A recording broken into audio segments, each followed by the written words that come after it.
बच्चों, आज मैं आपके लिए मेघालय बोर्ड द्वारा कक्षा 10 की हिंदी की परीक्षा में पूछे जाने वाले शॉर्ट क्वेश्चंस की श्रृंखला को आगे बढ़ाते हुए एक और कड़ी जोड़ने जा रही हूं।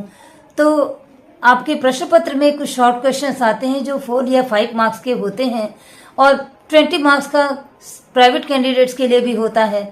तो उसमें भी शॉर्ट क्वेश्चन की आवश्यकता पड़ती है। तो मैं उसको हल करने के लिए आपके सामने अपनी श्रृंखला की अगली कड़ी रखने जा रही हूँ।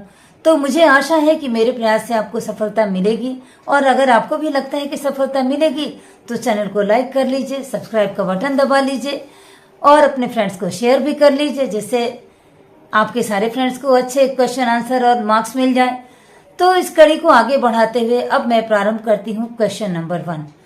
तो क्वेश्चन नंबर 1 में सबसे पहला जो क्वेश्चन मैंने रखा है इस पर कि किसकी धूर्तता से तंग आकर चरवाहे ने बकरियों को पहाड़ों पर चराना बंद कर दिया। ऑप्शन कुछ भी हो, आप लिखेंगे भेड़िया। भेड़िए के भय से ही चरवाहा बकरियों को पहाड़ों पर चराना बंद कर दिया। बाड़े में बंद करके रखता है, पहाड़ों पर चराना बंद कर देता है। दूसरा क्वेश्चन है कि छोटे मोटे लक्ष्य में अपने आप को निर्धारित कर लेना कैसा होता है। एपीजे अब्दुल कलाम वाले पाठ से है कि छोटे मोटे लक्ष्य में अपने आप को निर्धारित कर लेना गुनाह जैसा है। ऑप्शन कुछ भी हो, आप गुनाह शब्द को चुन लीजिएगा, क्योंकि छोटे मोटे लक्ष्यों में अपने आप को सीमित कर लेना गुनाह जैसा है। अब आती है तीसरे नंबर की बारी। तो तीसरे क्वेश्चन में आया है कि तिरुवल्लुवर किस तत्कालीन राजा के दरबार में सम्मानित कवि के रूप में रहते थे, या किस राजा के दरबार के सम्मानित कवि थे। दोनों क्वेश्चन में से कोई भी आए, आपको ऑप्शन कोई भी दे, आपको ऑप्शन चुनना है एलाल्ड सिंगान को। राजा एलाल्ड सिंगान के दरबार में तिरुवल्लुवर एक सम्मानित कवि के रूप में रहा करते थे, या एलाल्ड सिंगान के दरबार के सम्मानित कवि थे। इस तरह क्वेश्चन समाप्त होता है। अगला क्वेश्चन आता है कि नीलकंठ और राधा की सबसे प्रिय ऋतु कौन सी थी। तो नीलकंठ और राधा की सबसे प्रिय ऋतु थी वर्षा ऋतु। कोई भी ऑप्शन आए, आप वर्षा ऋतु को चुन लीजिएगा, आपका ऑप्शन सही होगा। तो नीलकंठ और राधा की सबसे प्रिय ऋतु वर्षा ऋतु थी। अगला सवाल है कि पेड़ की बात निबंध में लेखक ने पारस मणि या स्पर्श पत्थर किसे कहा है। कुछ भी क्वेश्चन हो, आप उसके लिए ऑप्शन चुनेंगे सूर्य को। इस पाठ में लेखक ने सूर्य को ही स्पर्श मणि या पारस पत्थर कहा है, जिसके स्पर्श से पेड़ों का, वृक्षों का संवर्धन होता है। तो पारस मणि या स्पर्श पत्थर या स्पर्श मणि, पारस पत्थर, जो भी शब्द उसके लिए इस्तेमाल हो, आप सूर्य को कहेंगे। सूर्य का स्पर्श पाकर ही वृक्षों का संवर्धन होता है।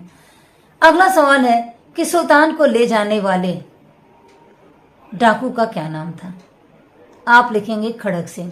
सुल्तान को बाबा भारती से छीन कर ले जाने वाले डाकू का नाम था खड़ग सिंह। आप उत्तर यही चुनेंगे, कोई भी ऑप्शन हो, आप उत्तर खड़ग सिंह को चुन लीजिएगा। अगला सवाल आपके सामने मैं रखने जा रही हूं कि भारत को अपने संचार उपग्रह और दूर संवेदी उपग्रहों की रूपरेखा तैयार कर इन्हें खुद विकसित करने का ध्येय किसने अपने सामने रखा था। तो इसके ऑप्शन में आप लिखेंगे भारत के एक महान वैज्ञानिक विक्रम साराभाई ने। भारत के महान वैज्ञानिक विक्रम साराभाई ने अपने सामने एक ध्येय रखा कि वह भारत अपने संचार उपग्रह और दूर संवेदी उपग्रहों की रूपरेखा स्वयं तैयार करे। इसका ध्येय उन्होंने अपने सामने रखा था। तो ये हुआ इस प्रश्न का उत्तर। अगला सवाल होता है कि तंबलम का क्या अर्थ है। आप ऑप्शन कुछ भी हो, आप लिखेंगे पैकेट या पेटी। पैकेट या पेटी कहते हैं हिंदी में। तंबलम तमिल भाषा का शब्द है और इसका हिंदी में अर्थ है पैकेट या पेटी। तो आप तंबलम का अर्थ पैकेट या पेटी ऑप्शन चुन लीजिएगा। अगला सवाल आता है कि नीलकंठ पाठ से है कि नीलकंठ पाठ में कजली कौन थी। तो कजली लेखिका महादेवी वर्मा द्वारा पालित एक कुतिया थी। ये ऑप्शन सही होगा। इसके पहले एक क्वेश्चन था चित्रा कौन थी। तो चित्रा महादेवी वर्मा द्वारा पालित एक बिल्ली थी और कजली जो है लेखिका महादेवी वर्मा द्वारा पालित एक कुतिया थी।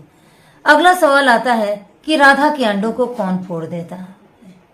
तो राधा के अंडों को कौन फोड़ता है? इसके ऑप्शन में कुछ भी हो आप लिखेंगे राधा के अंडों को कुब्जा ने फोड़ा था, तो कुब्जा ऑप्शन सही होगा। अगला सवाल आता है कि कौन अपने शरीर का रस पिलाकर बीजों का पोषण करता है?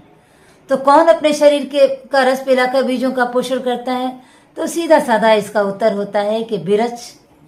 आपकी पुस्तक में वृक्ष शब्द दिया है, अगर उसके बदले पेड़ आता है तो भी सही होगा, वृक्ष आता है तो भी सही होगा। आप देख लीजिएगा, अगर वृक्ष ऑप्शन होगा तो वृक्ष को ही चुनिएगा। तो वृक्ष ही अपने शरीर का रस पिलाकर बीजों का पोषण करता है। इस तरह क्वेश्चन का ऑप्शन ये सही होगा और मुझे आशा है कि मेरे प्रयास से आपको सफलता मिलेगी। और यही मैं अपने शॉर्ट क्वेश्चन की श्रृंखला की ये कड़ी समाप्त करती हूँ। धन्यवाद।